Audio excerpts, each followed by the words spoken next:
Good day.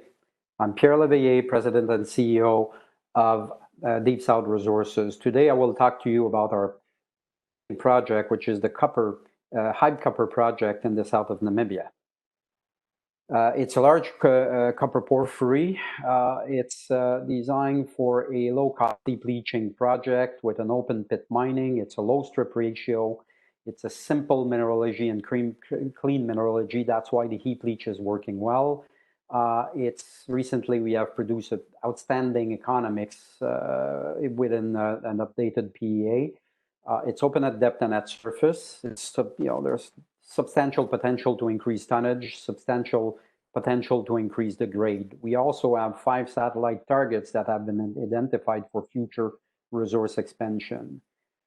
This is a tier 1 deposit that came with significant drilling, 66,000 meters done by mainly Rio Tech and Deep South, Falconbridge also. There was quite a lot of work done over the years, feasibility study by Mintproc, resource estimation by Barry Dolbear, mapping, modeling, a lot of stuff, including metallurgical work on classical route of extraction or on stuff like bio-assisted leaching with Mintech. Recently, we've completed the bio-assisted leaching test with heap leaching test with Mintech, and we have recoveries up to 96%. What you can see is our PEA that has been issued recently. One of the model, it's a 20 million ton per annum at 80% copper recovery. It's producing 35,000 tons per annum of cathodes and 51,000 tons per annum of copper sulfate, which is an added value product. It's about 25% premium over the cathodes. The capex is $341 million, and the total cost of operation is $134 per pound of copper, which is below the average of the mines in the world. For a copper price of $2.50, we have an NPV of $611 million for a very good IRR after tax of 22.7%. It's a strip ratio of 1.41 to 1. You can see that we have did a sensitivity analysis from $2 to $3, and you can see that even at $2, the project is still making money. Of course, the IRR is not so high, but it's a good protection for any price movement in the future. And you can see that at $3, where we have the price of copper today, it's $957 million NPV for an IRR of 30% after. It's very robust economics. Here you have a cross-section of the overall drilling that has been done in the past. Most of the drilling is vertical from vertical, and you can see quite a lot of high-grade patches. The indicated resource is from the surface to 220 meters, and the inferred resource goes down to 350 meters from the 225. And you can see that most of the drilling stops at 350 meters.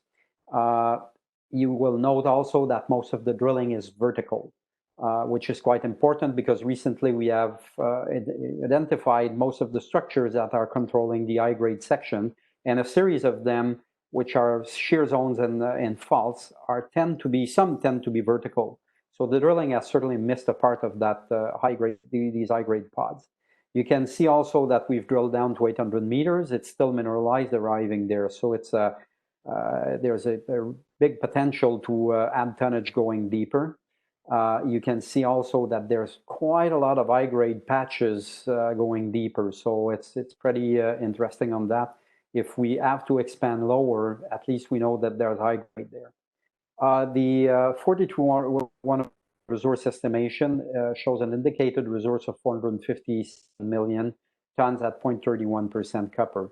Now, today, we know that this 0.31% has been underestimated because of the way drilling was done.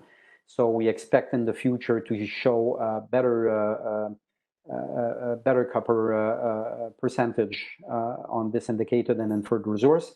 In the PEA, we have used only the indicated resource. So one of the points which is very important is the survey that has been done by Mining Intelligence in 2007. It shows that the operating mines in the world were mining at a grade of 0.53%. Mines in development were at 0.39%, and feasibility stage projects are at 0.38%.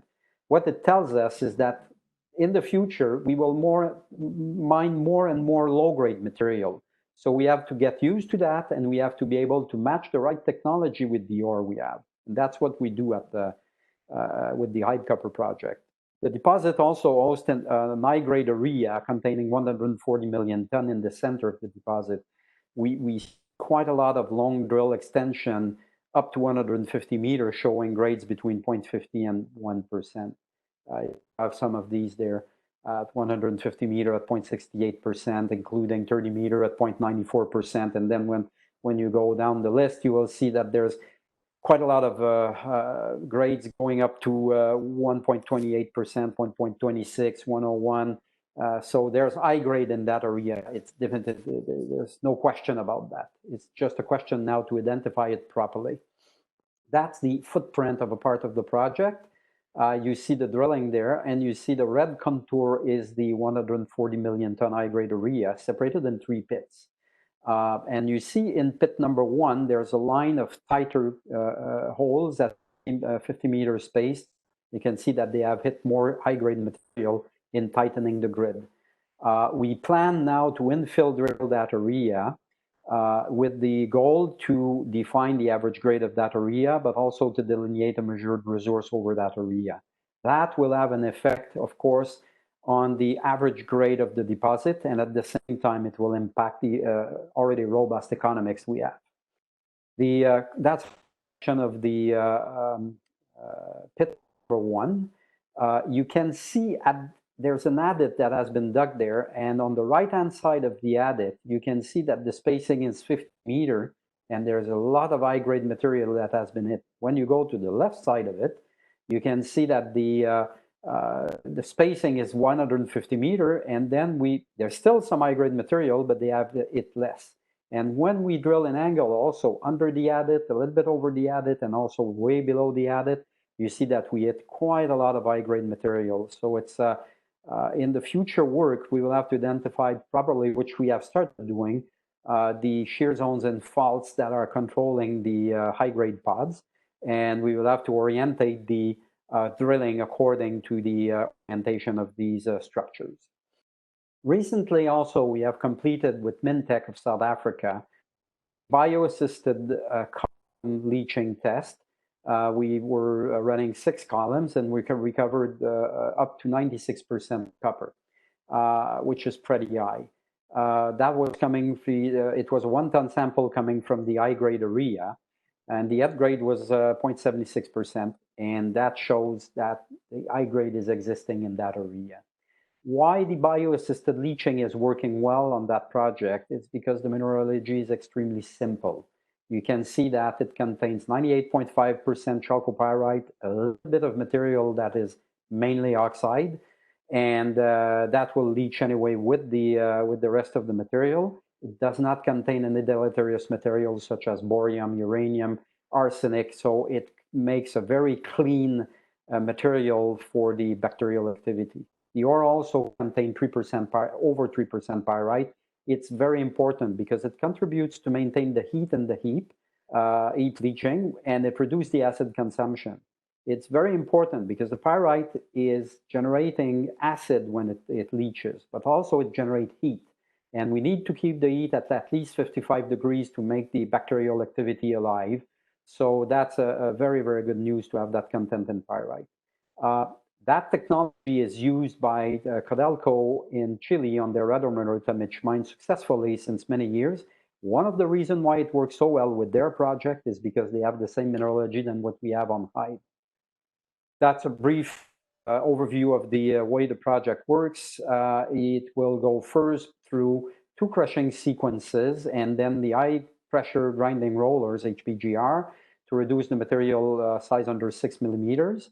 Then it will go to agglomeration, an agglomeration plant. The material agglomerates extremely well. There's no issue there. And then we put the material on the pads, and then the liquid with the sulfuric acid and the bacteria is collected at the bottom and goes to the solvent extraction, followed by the SXCW to produce the catalyst. So as you can see, it's a very, very simple operation. That's why it can be cost effective and it maintains the capex low. And with a project at 31% copper, it will be higher, but let's say for the moment, that's what we have in our PEA. It's very important to have a low capex and low cost operation. That's what we have there. And we have shown that the ore on that project is highly amenable to bio-assisted leaching. That's a surface map of the area. And you can see that on the right-hand side, you have the pit area. It's pretty hilly in that area.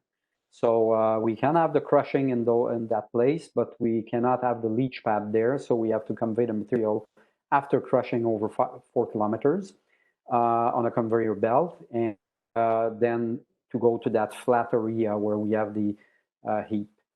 Nearby, very nearby on the left-hand side, you don't see that on that map. There's the main commercial road coming down from Cape Town, crossing all Namibia. It's the largest road in Namibia, so it's right crossing our concession, so it's very good for the transportation. At the bottom of the heap, you will see a small ravine that starts there that goes directly to the Orange River, which is about 10 kilometers down south, and that's where we will pump and pipeline the water to use for the operation.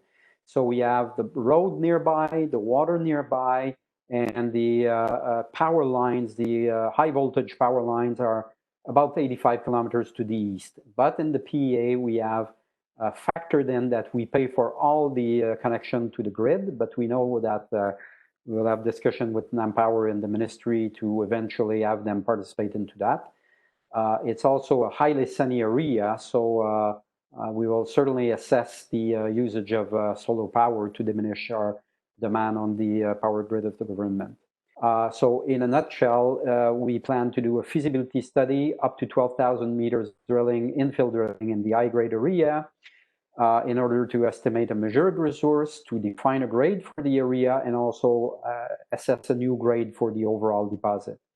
We will use half of these cores to do further metallurgical work, mainly bio-assisted heap leaching, to fine-tune the processing technology. And of course, we'll do our mining engineering design for the feasibility study and the environmental impact study. So that's it for us. If you have any question, you're welcome to email your question at info@deepsouthresources.com. You're also welcome to visit our website at deepsouthresources.com. We will be glad to answer any question or to hold the call with anyone who wants to talk to us. So it was a pleasure to attend to that event in that summit today. And I wish you a very nice event, and I wish you a very nice day. Thanks.